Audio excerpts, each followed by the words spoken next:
Welcome back. My name is Alex and I homeschool. I have 4 kids. I have a soon to be 6th grader, soon to be 4th grader, soon to be kindergartner, and a 2-year-old. So I'm going to show you how I plan for elementary school with our Charlotte Mason homeschooling, but more specifically, we use Ambleside Online's curriculum, which we love and we've used from the beginning. This is my second student to be going through elementary school. She will be entering year 4. We do have some learning difficulties that we are still trying to figure out. And so I do change some things for her, and I will probably do another video on those small changes I do make. But it is different from having a student that is fully capable in each of those areas that is needed for attention, and certain skills just come easier to them. So this outline, if you watched my video on having a middle schooler in our homeschool, it's going to be pretty similar because, of course, we build all of these same routines from early on. We do add as we go, so there's not going to be as much for her to do as my oldest, but there is going to be definitely some overlap here. So let's get into it. So I make a page for each of my kids that has a week's worth of work on it. I include daily work on it, I include weekly work, and then I include all of their scheduled readings. I like to have these pages because I just think they're pretty, but I also lay them out to where how my mind works. If you use Ambleside Online, all you have to do is go and print off their scheduled readings, and it is very no frills, but you could easily just go through, cross out, highlight, add things that you want on there. This is just how I choose to do it. So let's get into daily work. We start our morning with what we call morning time. We do this all together, and I have that broken down. We start with prayer, our Bible reading for the day. A side note for that, we follow what my oldest daughter is doing for Bible reading so that I'm not reading multiple Bible readings, and I like to do it together and discuss it together. So the Bible reading I have is actually year 6's Bible reading for that. And each kid can just take what they can from it. Then we have Bible verse memorization. We do the Lord's Prayer and doxology. We listen to our hymn and folk song. Then we do miscellaneous songs and memorization. So that's different things like days of the week, months of the year, books of the Bible. We also, especially with my younger ones, will do simple songs like Jesus Loves Me, This Little Light of Mine, things like that, that will just help them to have these little songs to memorize together. And my older girls like to do that with my younger kids too. So after that, my other items for every day is recitation, which Ambleside Online has different Bible verses they encourage to memorize. They have different poets for each one, so we'll do poems for that year's poets. And then every 6 weeks, we have a group of homeschoolers, probably about 3 to 4 families that get together, and the kids stand up and recite in front of others. And we love this. It's one of my favorite things. Every 6 weeks is not too much to commit to. It teaches my kids how to speak up in front of others. It teaches my kids how to listen and give attention to others as they're speaking. Love recitation.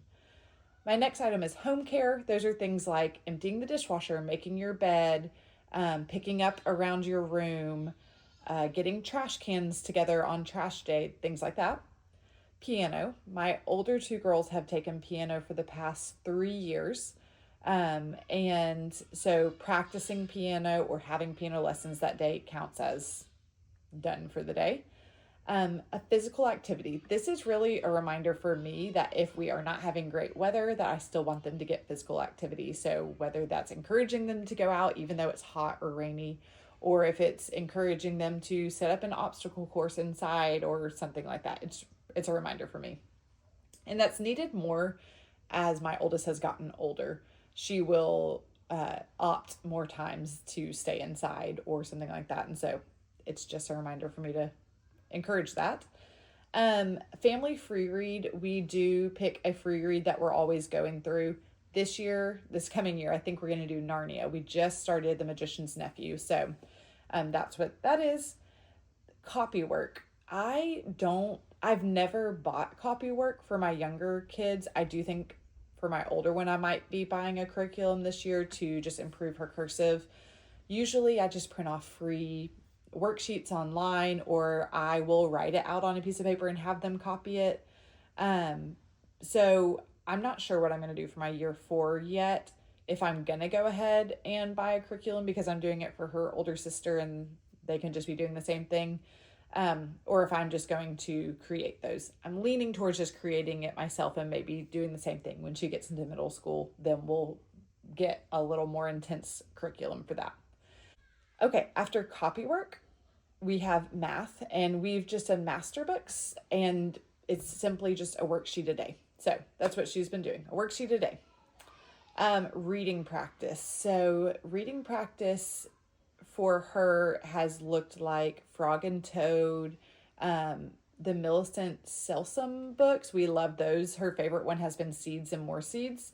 So that is a book that she is taking and she's reading aloud to me at this stage. Next is our scheduled readings. Again, we get those from Ambleside Online. And at the lower part of that page is our whole week's worth of scheduled readings. And I'll get to that when we get down there. Oral narration. Right now, she is just going to be doing oral narration, which means I read to her and she tells me back exactly what she has gotten from that passage. And then our last thing on here, I have Learning RX. She's actually in a program called Learning RX right now. And we go twice a week and we do 4 lessons at home throughout the week. So that's why I have 6 little areas I can mark off on that. Next is our weekly work. We have French, which I believe I'm going to be getting a curriculum on. I've said this in my other videos. I'm not quite sure. I have failed miserably at incorporating French. I have high hopes every year, and every year I don't do very good.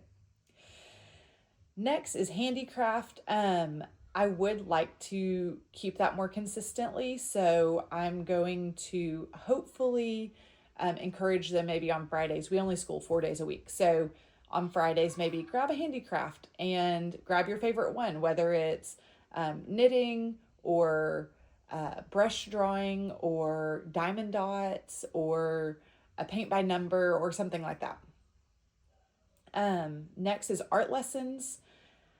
All my girls really like art, and I have not been scheduled it consistently, but we do it here and there. I'd say probably every 2 to 3 weeks. This one, I would like to have a lesson every week, whether it's short or long. And I think I'm going to just compile about 30 lessons between YouTube videos, Instagram reels. I've found some like 5-minute type art lessons on like wildflowers and things like that that I might throw in for a heavier week if we only have 5 minutes for an art lesson. There you go.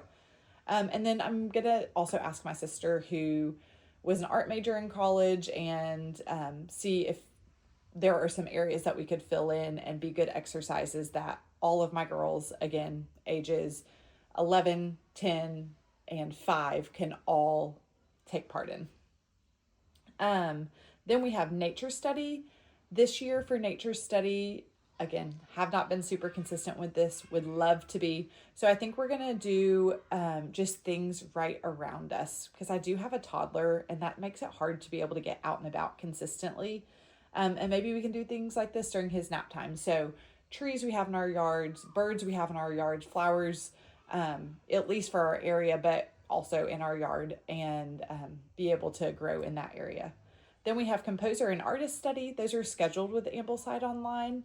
And every term has a different rotation that you follow. So that's all laid out for me, which is great.